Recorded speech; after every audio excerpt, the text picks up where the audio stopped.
নমস্কার, কেমন আছেন সবাই? আবার একটি নতুন ভিডিও নিয়ে হাজির হলাম। আজ বাড়িতে 3 দিন ধরে নিরামিষ চলছে। তো আমরা রাতে রুটি খাই।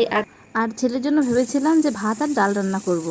যেহেতু ডাল হবে সেই জন্য বললো ভাত খাবো না, আমাকে অন্য কিছু করে দাও। তো কি করে দেবো ভেবে পাচ্ছি না, যেহেতু নিরামিষ। তো যার জন্য ভাবলাম একটু ঠিক আছে হচ্ছে ভেজ চাও করে দিই। তো সেই জন্য আমি ওর জন্য ভেজ চাও তৈরি করছি। তো আমি এখানে আলু, গাজর আর বিনস কিন্তু কুচি কুচি করে নিয়ে কড়াইতে দিয়ে ভাজছি। আর এর আগে কিন্তু আমি চাউমিনটাকে সেদ্ধ করে জলটা ঝরা দিতে দিয়ে দিয়েছি। আর এদিকে আমি কিন্তু পরিমাণ মতো লবণ আর হলুদ দিয়ে এবার এইগুলো ভেজে নেব। তো দেখো আমার কিন্তু ভাজা কিন্তু প্রায় কমপ্লিট হয়ে গেছে। তো আমি এই ভাজাটাকে এবার নামিয়ে নেব। তো ভাজাটা নামিয়ে নিয়েছি, আর নামিয়ে নিয়ে এই কিন্তু আমি চাউমিনটা কড়াইতে দিয়ে দিয়েছি দেখো। আর তার আগে কিন্তু অল্প তেল দিয়ে দিয়েছিলাম চাউমিনটা ভাজা হওয়ার জন্য। তো এবার আমি এটাকে একটু হালকা হালকা ভেজে নেব। ভাজার পরে কিন্তু আমি সবজিগুলো দিয়ে দেবো, ভাজার যে সবজিগুলো ছিল। তো দেখো আমি এই যে সবজিগুলো কিন্তু দিয়ে দিয়েছি, আর এটাকে আমি ভালো করে মিক্স করে নিয়েছি।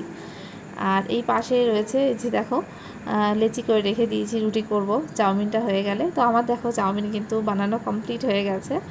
তো চাউমিনটা কেমন লাগছে অবশ্যই আমাকে কমেন্টে জানিও যে দেখতে কেমন লাগছে।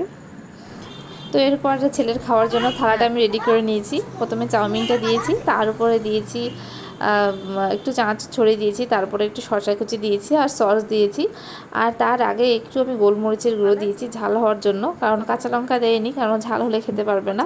তো দেখো আমার ছেলে কিন্তু খেয়ে কিন্তু ভালো রিয়াক্ট করে দিয়েছে যে ওর কিন্তু চাউমিনটা পছন্দ হয়েছে, কিন্তু এর মধ্যে আরেকটু ডিম হলে আরও ভালো হতো, ও সেটাই বলছে। তো যাই হোক, ডিম তো দেওয়া যাবে না। তো ওর এটাই পছন্দ হয়েছে, আমার কাছে এটাই ভালো যে ওর অ্যাটলিস্ট ভালো তো লেগেছে। কারোর জন্য কোনো কিছু রান্না করার পরে সে যদি ভালো বলে তো আরও আর কি ভালো লাগে। তো যাই হোক, আজকের ভিডিওটা এই পর্যন্তই। আবার দেখা হবে পরের একটা ভিডিওতে। ততক্ষণ সবাই ভালো থেকো।